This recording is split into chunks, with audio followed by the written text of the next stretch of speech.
Dans la petite ville de Clermont, où la neige d'un soir d'hiver drapait les rues d'un voile blanc et silencieux, l'injustice éclata comme une tempête au cœur du Café Lumière. Ce modeste établissement, niché au coin d'une ruelle pavée, était un refuge pour les âmes fatiguées de la ville, un lieu où les odeurs de café fraîchement moulu et de pain chaud offraient un répit face au froid mordant. Mais ce soir-là, l'atmosphère chaleureuse du café se fissura sous le poids du mépris. Antoine Dubois, un homme grand et robuste, vêtu d'un manteau militaire usé, franchit le seuil du café. Les bords effilochés de son vêtement et l'écusson fané de l'armée française cousu sur sa manche trahissaient une vie de sacrifice. Ancien soldat d'origine africaine, Antoine portait sur son visage buriné les cicatrices d'une guerre lointaine et d'une société qu'il avait oubliée. Ses pas étaient lents, mesurés, empreints d'une dignité silencieuse, mais ses yeux, vifs et alertes, scrutaient la salle avec la précision d'un homme habitué à survivre dans l'adversité. À peine entré, il sentit les regards peser sur lui. Des regards de suspicion, de jugement, de peur. Une mère attira son enfant plus près d'elle, un vieil homme glissa discrètement son portefeuille dans sa poche intérieure. Le tintement de la cloche à l'entrée avait trahi sa présence, et le silence qui suivit en disait long sur l'accueil qu'on réservait à un homme comme lui. Au fond de la salle, deux officiers de police, Moreau et Lefebvre, attablés devant des tasses de café fumantes, échangèrent un regard complice.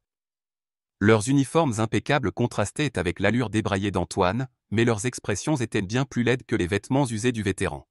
« Regarde-moi ça », murmura Moreau, assez fort pour que ses mots portent jusqu'au comptoir. Encore un de ces mendiants qui croit qu'il peut s'asseoir parmi les honnêtes gens.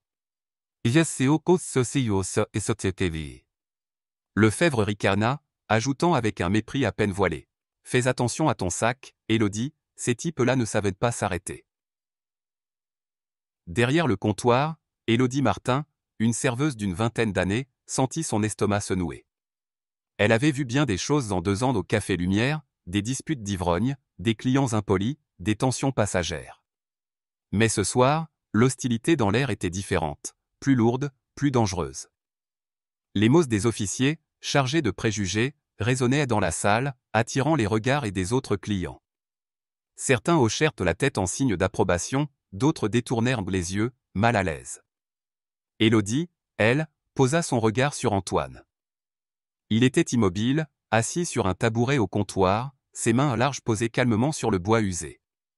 Ses yeux, d'un noir profond, ne trahissaient aucune colère, mais une force tranquille, une résilience forgée dans des batailles qu'elle ne pouvait imaginer. Antoine commanda d'une voix grave et polie, « Un café, s'il vous plaît, et le plat du jour. » Élodie hocha la tête, touchée par la dignité de cet homme face à l'hostilité ambiante. Elle lui tendit un menu, mais il le repoussa doucement, un léger sourire aux lèvres, comme pour dire qu'il n'avait pas besoin de complications. Elle se tourna pour préparer sa commande, mais les paroles des officiers continuaient de planer dans l'air, empoisonnant l'atmosphère. À une table près de la fenêtre, Madame Claire, une ancienne professeure de littérature à la retraite, observait la scène avec un mélange de tristesse et de colère. Ses cheveux gris étaient soigneusement relevés en chignon, et ses lunettes rondes glissèrent légèrement sur son nez alors qu'elle feuilletait un recueil de poèmes de Rimbaud. Claire avait grandi dans les années de manifestation pour les droits civiques, et les échos de cette époque résonnaient dans sa mémoire. Elle connaissait ce genre de mépris, cette façon insidieuse dont certains utilisèrent leur pouvoir pour écraser les plus vulnérables. Elle nota mentalement chaque mot prononcé par Moreau et Lefebvre, déterminée à ne pas laisser cette injustice passer inaperçue. Au même moment, un autre client, Pierre, un jeune artiste de rue aux vêtements tachés de peinture, s'était glissé dans le café quelques minutes après Antoine. Pierre, avec ses dreadlocks et son écharpe colorée, était une figure connue à Clermont pour ses fresques murales dénonçant les injustices sociales. Il avait entendu les moqueries des officiers en entrant et, sans un mot, avait sorti son téléphone pour filmer discrètement la scène. Pierre savait que la vérité, une fois capturée, pouvait devenir une arme puissante. Pendant ce temps, Moreau et Lefebvre haussèrent le ton, leur arrogance alimentée par l'indifférence des autres clients. « Tu ferais mieux de dégager, vieux », lança Lefebvre, se levant d'à moitié de sa chaise. « On n'aime pas les fauteurs de troubles par ici. » Antoine ne réagit pas. Il porta sa tasse de café à ses lèvres, son regard fixé sur le comptoir, comme si les mots des officiers n'étaient qu'un vent passager. Mais Élodie, derrière le comptoir, sentit la tension monter. ses mains tremblaient légèrement alors qu'elle posait une assiette de ragoût fumant devant Antoine. Elle ne pouvait supporter l'idée de rester silencieuse face à une telle cruauté. « Messieurs, s'il vous plaît, dit-elle, sa voix douce mais ferme, il n'a rien fait de mal. Il veut juste manger. » Moreau se leva, son visage crispé par la colère. « Reste en dehors de ça, Élodie, sauf si tu veux des ennuis, grogna-t-il, sa chaise raclant bruyamment le sol. Les autres clients retinrent leur souffle, et le silence dans le café devint oppressant. Antoine leva les yeux vers Élodie, son regard calme mais chargé d'une intensité qui la fit frissonner. « J'ai payé mon repas, dit-il posément. J'ai le droit de manger en paix. » Mais les officiers n'étaient pas d'humeur à écouter. Lefebvre s'approcha, sa main effleurant l'étui de son arme, un geste menaçant qui fit reculer Élodie. « Dehors, maintenant, ou on t'y force » aboya-t-il. Antoine se leva lentement, ses mains levées en signe d'apaisement, mais sa posture restait droite, inébranlable. Il tourna son regard vers Élodie, un éclair de gratitude passant dans ses yeux. « Si quelque chose m'arrive, murmura-t-il, assez fort pour qu'elle seule entende, appelez le général Lefort au ministère de la Défense. Dites-lui qu'Antoine Dubois a besoin d'aide. » Élodie cligna des yeux, son esprit s'emballant face au poids de ces mots. Le ministère de la Défense ? Qui était cet homme ? Elle hocha la tête, incapable de répondre, tandis que les officiers empoignaient Antoine et le traînaient vers la sortie. La porte claqua derrière eux, laissant un froid glacial s'infiltrer dans le café. Élodie resta figée, le cœur battant, jusqu'à ce que son regard tombe sur le sol. Là, à moitié enfoui dans la neige, gisait un objet métallique, les plaques militaires d'Antoine. Elle se baissa rapidement, les ramassant avec des mains tremblantes. Les mots gravés, Dubois, Antoine J., semblaient porter une histoire bien plus grande que ce qu'elle avait vu. Madame Claire, qui avait observé la scène en silence, s'approcha d'Élodie. « Tu as vu comment ils l'ont traité » murmura-t-elle, sa voix tremblante de colère contenue. « Ce n'est pas juste. Il faut faire quelque chose. » Pierre, toujours discret dans son coin, rangea son téléphone, un sourire déterminé aux lèvres. « J'ai tout filmé, dit-il à voix basse. On va faire du bruit. » Élodie serra les plaques dans sa main, leur métal froid contrastant avec la chaleur de sa colère grandissante. Elle sortit son téléphone de sa poche, hésitant un instant. Appeler le ministère de la Défense semblait absurde, presque irréel, mais l'assurance dans la voix d'Antoine l'avait marquée. Elle ne savait pas qui était ce général Lefort, mais quelque chose lui disait que cet appel pourrait tout changer. Avec un souffle profond, elle composa le numéro, ignorant les battements de son cœur. À l'autre bout du fil, une voix grave et autoritaire répondit « Bureau du général Lefort. » Élodie expliqua la situation, sa voix tremblante mais résolue. « Vous avez fait ce qu'il fallait » répondit la voix après un silence. « Nous prenons la suite. » Alors que la ligne se coupait, Élodie sentit un mélange de peur et d'espoir l'envahir. Elle ne savait pas ce qui allait suivre, mais une chose était certaine, Clermont ne serait plus jamais la même. Dehors, la neige continuait de tomber, recouvrant les traces d'Antoine et des officiers. Mais dans l'ombre, une tempête se préparait. Pierre, déjà en train de télécharger la vidéo sur les réseaux sociaux, savait que les images qu'il avait capturées allaient secouer la ville. Madame Claire, quant à elle, commença à réfléchir à ses anciens contacts dans les cercles militants. Elle avait vu des injustices similaires par le passé, et elle savait que le silence était l'ennemi de la justice. Ensemble, Élodie, Pierre et Claire formaient un trio improbable, unis par un moment d'injustice qui allait déclencher une chaîne d'événements imprévisibles. Les plaques militaires d'Antoine, toujours dans la main d'Élodie, semblaient lourdes d'une responsabilité qu'elle n'avait pas anticipée. Cette nuit-là, au Café Lumière, une étincelle avait été allumée, une étincelle qui allait bientôt embraser Clermont et révéler les ombres cachées derrière son apparente tranquillité. La nuit où Antoine Dubois avait été traîné hors du Café Lumière avait laissé une cicatrice invisible sur Clermont. Sous la surface paisible de la petite ville, où les façades en pierre et les lampadaires anciens semblaient murmurer des histoires d'un passé tranquille, des fissures commençaient à apparaître. L'appel d'Élodie Martin au général Lefort avait mis en branle une machine que personne, pas même les officiers Moreau et Lefebvre, n'auraient pu anticiper. À l'aube, alors que la neige continuait de tomber doucement, un vent de révolte soufflait déjà. Hélène Rousseau, une avocate trentenaire connue pour sa fougue et son engagement envers les causes perdues, reçut un message cryptique d'un contact au ministère de la Défense. Clermont. Antoine Dubois. Enquêté. Ces mots, simples mais lourds, l'entraînèrent dans une affaire qui allait bouleverser sa carrière et, peut-être, la ville entière. Hélène, avec ses lunettes à monture fine et son chignon impeccable, incarnait l'élégance d'une Parisienne, mais son regard acéré trahissait une détermination forgée dans les batailles juridiques. Elle savait que derrière chaque injustice se cachait une vérité plus sombre, et elle était prête à la déterrer. Dans son petit bureau encombré de dossiers, situé au-dessus d'une librairie poussiéreuse du centre de Clermont, Hélène commença son enquête. Élodie, encore secouée par les événements de la veille, lui rendit visite, les plaques militaires d'Antoine serrées dans sa main comme un talisman. « Je ne sais pas pourquoi j'ai appelé » avoua-t-elle, sa voix tremblante. Mais cet homme. Il ne méritait pas ça. Élodie raconta tout, les insultes des officiers, la dignité stoïque d'Antoine, l'atmosphère oppressante du café. Elle tendit les plaques à Hélène, qui les examina avec soin. Dubois, Antoine G. Le nom semblait résonner comme un écho d'une époque révolue, une époque où des hommes comme Antoine étaient célébrés comme des héros, non rejetés comme des parias. Hélène nota l'histoire, mais ce fut la vidéo de Pierre, l'artiste de rue, qui changea la donne. Publiée sur les réseaux sociaux dans la nuit, la séquence montrant l'altercation au Café Lumière avait déjà été partagée des centaines de fois.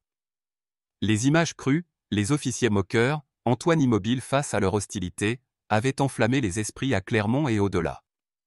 Pierre, avec son flair pour capter l'attention, avait ajouté un texte poignant. « Clermont, réveille-toi. L'injustice frappe à ta porte. » Pierre n'était pas seulement un artiste, il était un agitateur, un jeune homme dont les fresques murales dénonçaient les abus de pouvoir et les inégalités. Il avait grandi dans un quartier populaire de Clermont, où il avait vu trop de ses amis être malmenés par les autorités. La vidéo était sa façon de riposter, mais il savait qu'il fallait aller plus loin. Il retrouva Élodie au café, où Madame Claire, la professeure à la retraite, s'était jointe à eux. Claire, avec sa mémoire vive des luttes sociales des années 70, proposa d'organiser une réunion communautaire pour discuter de l'incident. « Nous devons montrer que Clermont n'est pas une ville qui ferme les yeux », déclara-t-elle, ses lunettes glissant sur son nez alors qu'elle parlait avec passion. Pierre, inspiré, décida de peindre une fresque murale sur la place centrale, représentant un soldat sans visage, le poing levé, entouré de chaînes brisées. Cette œuvre, achevée en une nuit sous la lumière des réverbères, devint un symbole instantané de résistance. Les passants s'arrêtaient, prenaient des photos, et bientôt, la fresque elle-même devint virale, amplifiant l'impact de la vidéo. Pendant ce temps, Hélène creusait plus loin. Avec l'aide de Luc, un journaliste local travaillant pour l'Écho de Clermont, elle découvrit des indices troublants. Luc, un homme mince aux cheveux en bataille, avait une réputation de fouineur obstiné.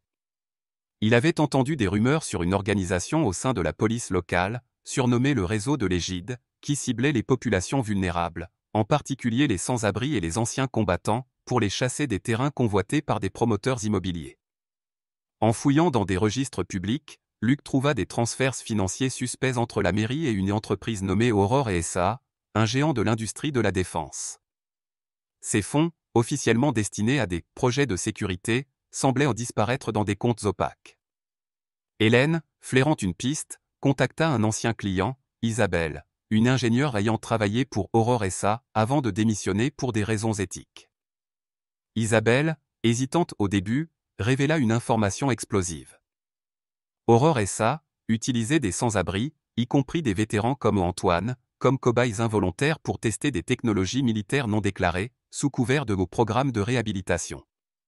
De son côté, Antoine, libéré sous la pression du ministère de la Défense, ne resta pas inactif. Après avoir été relâché, il retrouva ses anciens camarades de l'armée, Marc et Sophie, dans un petit appartement délabré à la périphérie de Clermont. Marc, un colosse taciturne expert en logistique, et Sophie, une tireuse d'élite à la retraite, partageaient avec Antoine un lien forgé dans les épreuves du champ de bataille. « Ils croient qu'ils peuvent nous effacer », dit Antoine, sa voix basse mais ferme. Mais ils ne savaient pas à qui ils ont affaire. Ensemble, ils élaborèrent un plan pour infiltrer le réseau de corruption, en commençant par identifier son chef, Capitaine Bisset, un homme connu pour son autorité implacable et ses liens troubles avec Aurore SA. Antoine, avec son calme légendaire, savait que la confrontation directe serait risquée, mais il ne voyait pas d'autre moyen. Il confia à Marc et Sophie la tâche de surveiller les mouvements de Bisset, tandis qu'il cherchait à rassembler des preuves matérielles. La vidéo de Pierre continuait de faire des vagues. À Clermont, les habitants se divisaient, certains, outrés par l'injustice, organisaient des veillées devant le commissariat, brandissant des pancartes avec des slogans comme « Justice pour Antoine ». D'autres, fidèles à l'ordre établi, accusaient Élodie et Pierre de semer le trouble. Les officiers de Moreau et Lefebvre, sentant la pression monter, commencèrent à intimider les témoins. Ils rendirent visite à Élodie au Café Lumière, leurs regards menaçants. « Tu ferais mieux de te taire, petite », murmura Lefebvre, son souffle chaud contre son oreille. Élodie, terrifiée mais résolue, refusa de céder. Elle partagea ses craintes avec Hélène, qui lui conseilla de rester discrète tout en continuant à collecter des preuves. Luc, de son côté, reçut une menace anonyme, un message glissé sous sa porte, lui ordonnant d'arrêter ses recherches. Mais ces intimidations ne firent que renforcer leur détermination. Un soir, alors que la ville s'endormait sous un ciel étoilé, Hélène, Élodie, Pierre et Madame Claire se réunirent dans l'arrière-salle du café. Luc apporta une pile de documents, des contrats, des échanges d'emails, des reçus. Tout pointait vers Aurore SA et le capitaine Bisset comme les architectes d'un système qui exploitait les plus vulnérables pour des profits colossaux. Isabelle, après un long débat d'intérieur, accepta de témoigner sous anonymat, fournissant des détails sur les programmes d'Aurore SA, qui impliquaient des tests inhumains. Il y choisissait des gens comme Antoine parce qu'il pensait que personne ne s'en soucierait, expliqua-t-elle, les larmes aux yeux. Cette révélation frappa Hélène comme un coup de poignard. Ce n'était plus seulement une affaire de discrimination. C'était une conspiration qui trahissait les valeurs mêmes de la France, un pays qui se targuait de défendre la liberté et l'égalité. Le point de bascule arriva lorsque Pierre et Élodie publièrent une nouvelle vidéo, cette fois un montage poignant combinant les images de l'altercation, des extraits de la fresque de Pierre, et un appel à l'action de Madame Claire, dont la voix tremblante mais puissante résonnait comme un manifeste. « Nous sommes Clermont », déclarait-elle. Et nous ne tolérerons pas l'injustice dans nos rues. La vidéo devint virale, attirant l'attention des médias nationaux. Les chaînes de télévision commencèrent à parler de l'affaire, et des manifestations spontanées éclatèrent devant le siège d'Aurore SA et à Paris. Mais le réseau de l'Égide ne se laissait pas faire. Bisset, sentant le vent tourner, ordonna à ses hommes de détruire toute preuve compromettante. Une nuit, un incendie suspect ravagea un entrepôt où des dossiers sensibles étaient stockés. Luc, qui avait anticipé ce coup, avait déjà copié les documents essentiels, mais l'incendie envoya un message clair, le combat serait dangereux. À mesure que la pression montait, Antoine et son équipe se préparaient pour une opération audacieuse. Grâce à Sophie, ils localisèrent une usine désaffectée à la lisière de Clermont, où Bisset stockait des preuves compromettantes. Marc découvrit que l'usine servait également de lieu de réunion secret pour le réseau de l'Égide. Antoine, fidèle à sa nature, insista pour éviter la violence. « Ce n'est pas avec des armes qu'on gagnera, et c'est tout, dit-il à ses camarades. C'est avec la vérité. » Mais il savait que la confrontation avec Bisset était inévitable. Alors que la ville s'agitait, partagée entre colère et espoir, Hélène prépara un dossier juridique accablant, prête à porter l'affaire devant les tribunaux. Élodie, Pierre, Madame Claire et Luc, chacun à leur manière, alimentaient la révolte grandissante. Clermont, autrefois endormi, bouillonnait désormais d'une énergie nouvelle. Les fissures du système, si longtemps cachées, étaient maintenant exposées à la lumière, et le combat pour la justice ne faisait que commencer. Sous le ciel noir de Clermont, où les étoiles semblaient hésiter à briller, une usine désaffectée se dressait comme une ombre menaçante à la lisière de la ville.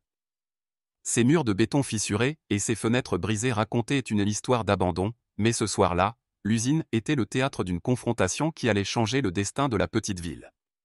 Antoine Dubois, accompagné de ses anciens camarades d'armes, Marc et Sophie, avançait dans l'obscurité, leurs pas silencieux mais résolus. Il savait que Capitaine Bisset, le cerveau du réseau de l'Égide, utilisait ce lieu pour dissimuler les preuves de ses méfaits. Antoine, fidèle à sa discipline militaire, avait planifié chaque détail de l'opération. Pas d'armes, pas de violence, seulement la vérité comme arme.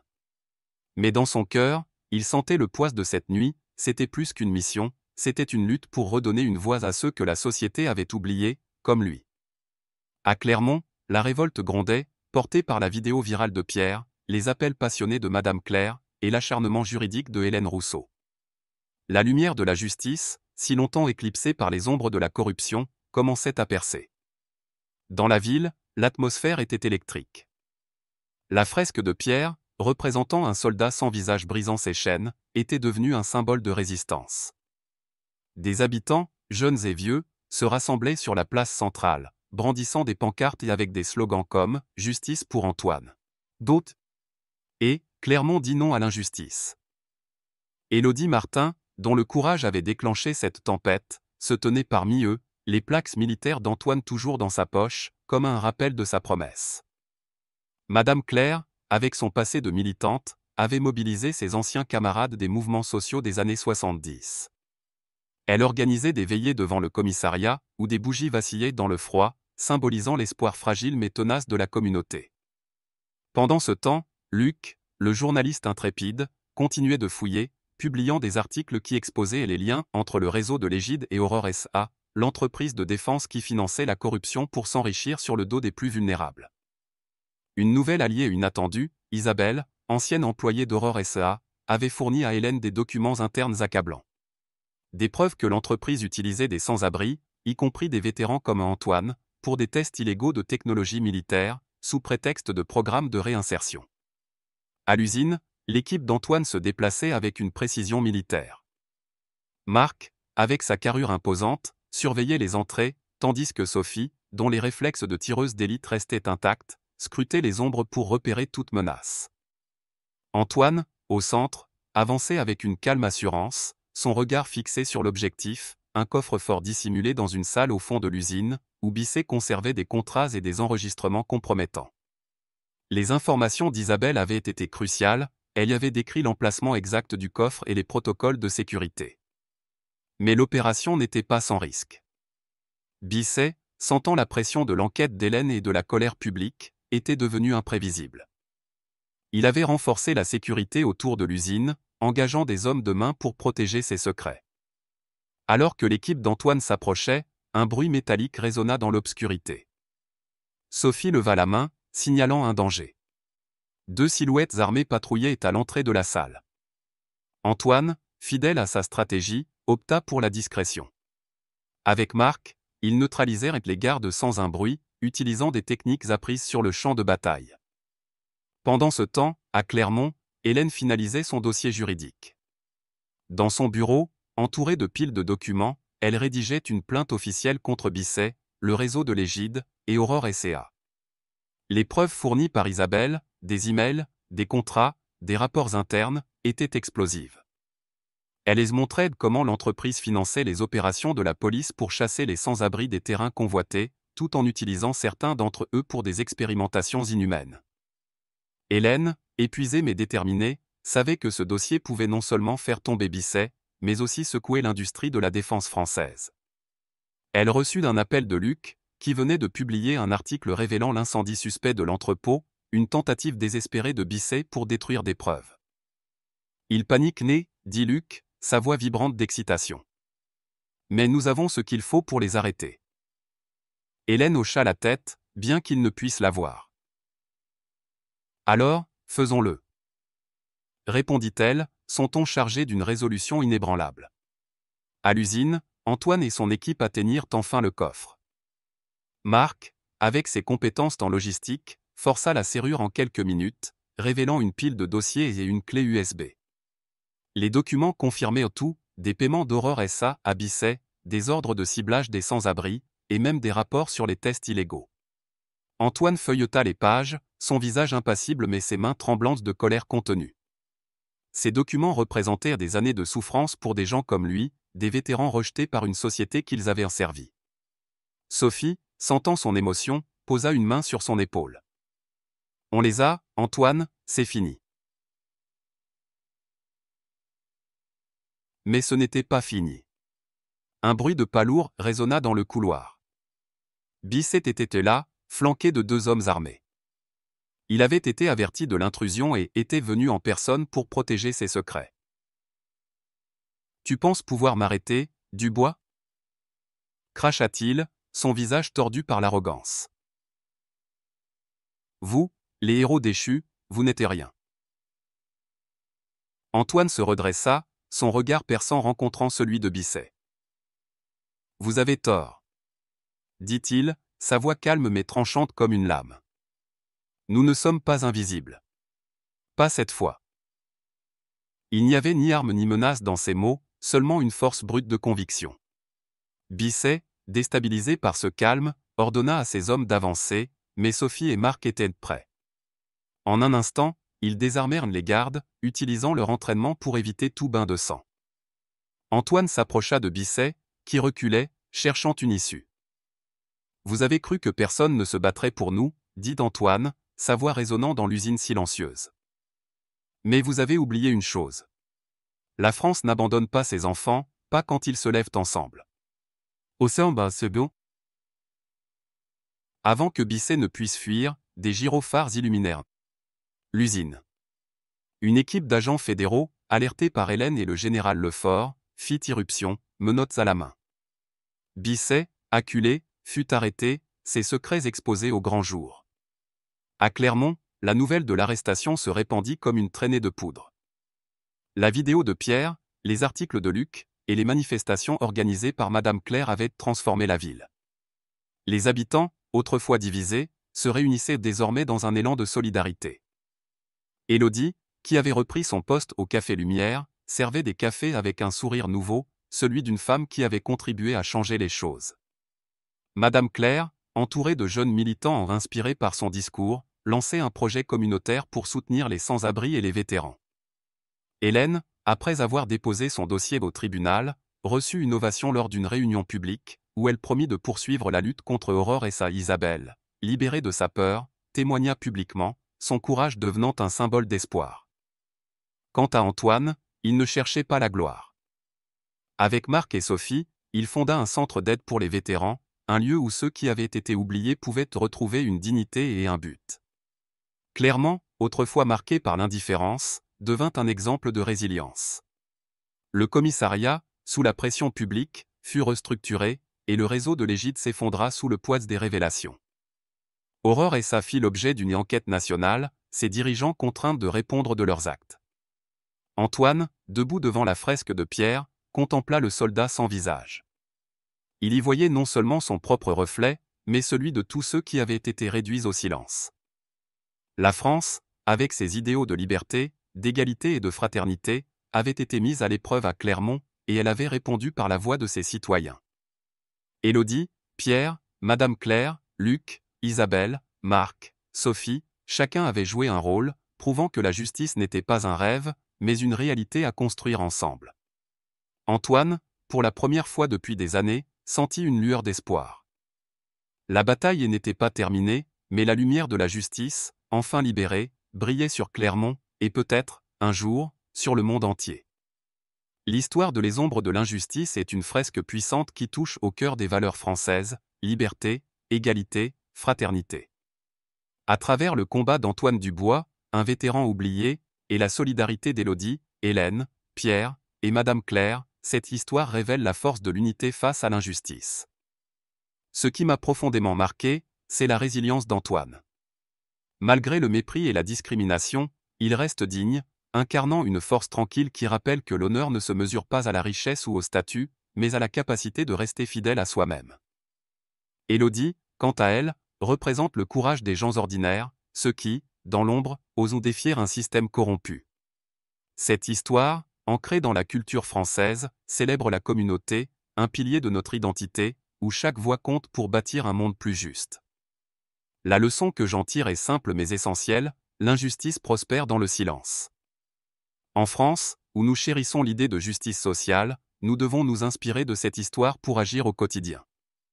Cela signifie écouter les marginalisés, dénoncer les abus, et soutenir ceux qui luttent, comme Antoine.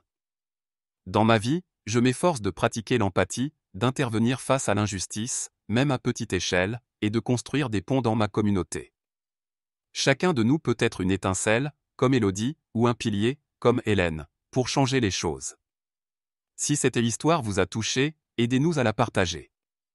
Cliquez sur j'aime, partagez la vidéo avec vos amis, et abonnez-vous à notre chaîne pour ne pas manquer nos prochaines histoires.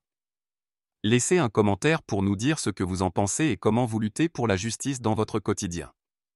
Ensemble, faisons entendre la voix de la vérité.